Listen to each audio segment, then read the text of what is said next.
Selama film ini berlangsung, kalian akan melihat begitu banyak kejahatan dan pembantaian yang sangat sadis, brutal, dan tanpa rasa kasihan.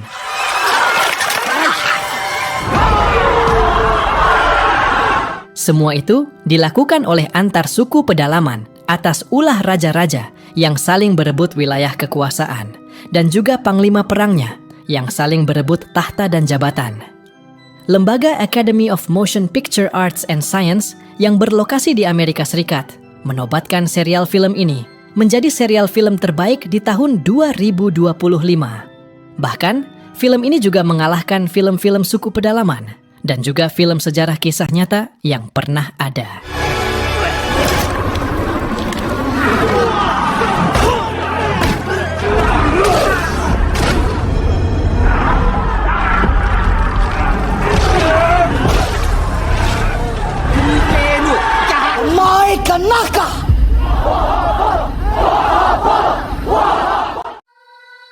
Film yang diambil dari kisah nyata ini diawali dengan narasi singkat tentang sejarah Kepulauan Hawaii.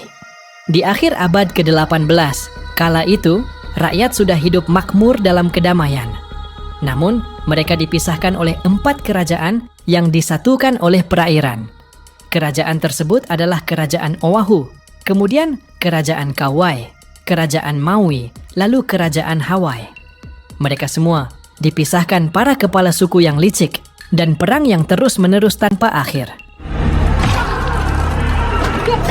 Lalu ramalan kuno mengatakan, bintang dengan jubah berbulu akan menandakan kehadiran raja yang agung, menyatukan semua kerajaan dan mengakhiri zaman perperangan.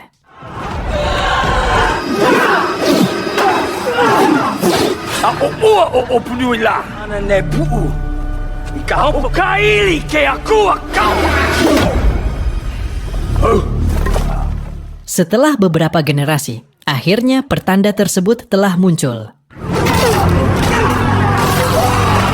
Dan inilah aktor utama dalam film ini yang bernama Kayana, seorang kepala suku dari Kauai yang sedang menggunakan perahu kano untuk berburu ikan hiu bersama saudara-saudaranya.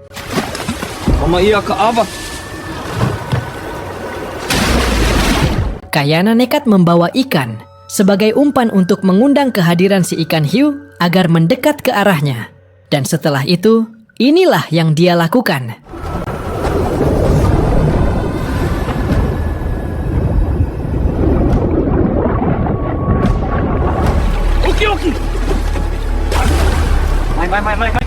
Seorang bocah nampak melihat sebuah jubah bulu milik Kayana yang menjadi simbol kerajaan Maui.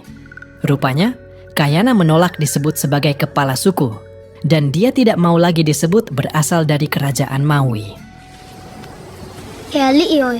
Kayana memiliki istri bernama Kupohi, yang mengatakan ingin memiliki anak, namun Kayana masih belum siap. Kayana memiliki adik bernama Namake dan Nahi. Sedangkan Kupohi memiliki saudari bernama Heke. Terlihat sebuah perahu kano mendekat ke pulau tersebut yang berasal dari kerajaan Maui.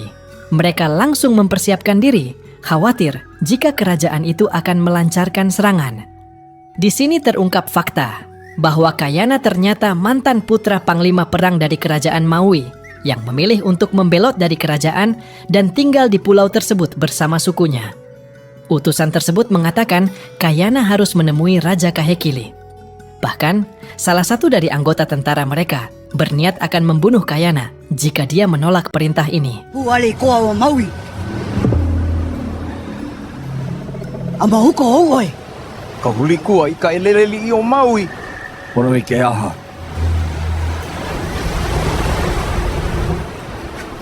Sin pun berpindah ke kerajaan Maui, tempat dulu Kayana dan keluarganya tinggal.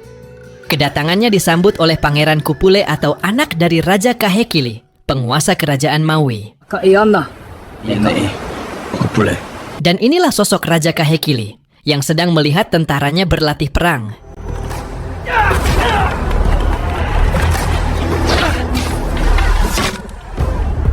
Amarah Kayana memuncak ketika salah satu tentara pasukan Maui yang bernama Noi melemparkan tombak ke arahnya.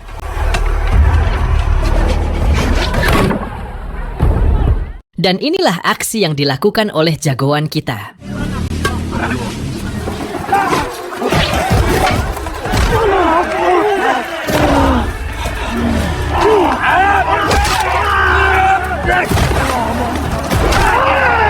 Setelah Sinoi berhasil ditumbangkan, Kayana berlutut dan memberikan persembahan kepada Raja Kahekili.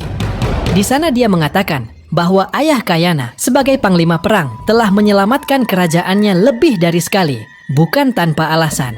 Kahekili menginginkan Kayana dan saudara-saudaranya kembali bergabung dengan pasukannya. Akan tetapi, Kayana langsung menolak karena dia sudah merasa hidup damai. Di sini Pangeran Kupule membeberkan tentang ancaman yang datang ke kerajaan mereka dari kekuasaannya Oahu.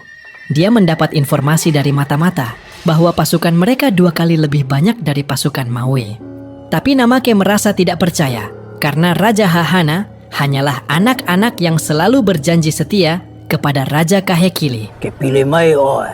Lalu Raja mengatakan kalau Imam Besar Oahu lah yang telah meracuni pikiran sang Raja Muda tersebut untuk melawan kerajaan Maui. Lagi-lagi, Raja Kahekili membujuk Kayana dengan ramalan kuno yang mengatakan mereka bisa mengalahkan Oahu hanya dengan bantuan dari Kayana.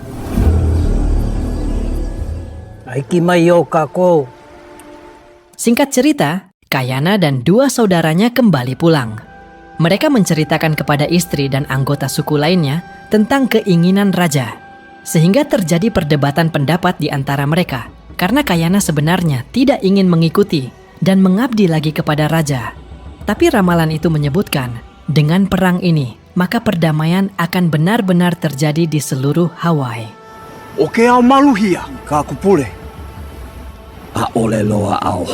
Di pagi harinya, ketika Kayana sedang menyalakan api, tiba-tiba Raja Kahekili sudah berada di depannya tanpa pengawalan.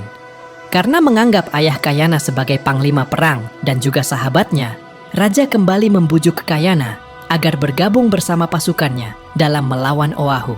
Di sana, dia pun kembali mengingatkan tentang ramalan yang menyebutkan di bawah bintang yang terbakar, mengenakan jubah berbulu, para dewa yang sakral. Nah, rupanya Raja Oahu dikendalikan oleh sosok berbahaya yang kita sebut saja dengan nama Master. Di sana ternyata Kahekili sengaja membawa tulang belulang ayahnya Kayana, yang mana diketahui ayahnya tewas mengenaskan akibat menjadi tumbal Master untuk ritual. Menurutnya, Kayana adalah jubah berbulunya dan dia adalah sang bintang yang terbakar. Itu artinya, dengan bersama-sama mereka akan mengakhiri pertikaian dan menciptakan perdamaian. Alhasil Kayana pun bimbang, keputusan apa yang harus dia buat.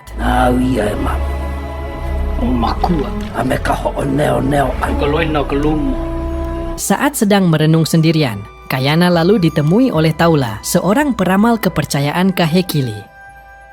Taula lalu mengisyaratkan Kayana akan berperan besar dalam terwujudnya persatuan keempat kerajaan. Atas desakan Taula itu, Kayana pun akhirnya mau menjadi sekutu Kahekili dengan harapan ia memenuhi ramalan kuno terkait bersatunya keempat kerajaan.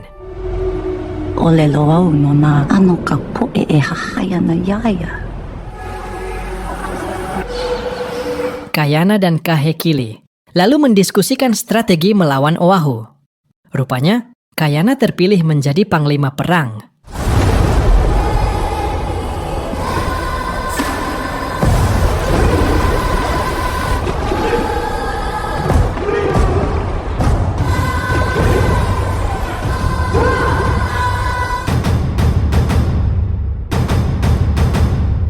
Seiring berjalannya waktu, pasukan Kayana tiba di wilayah Oahu.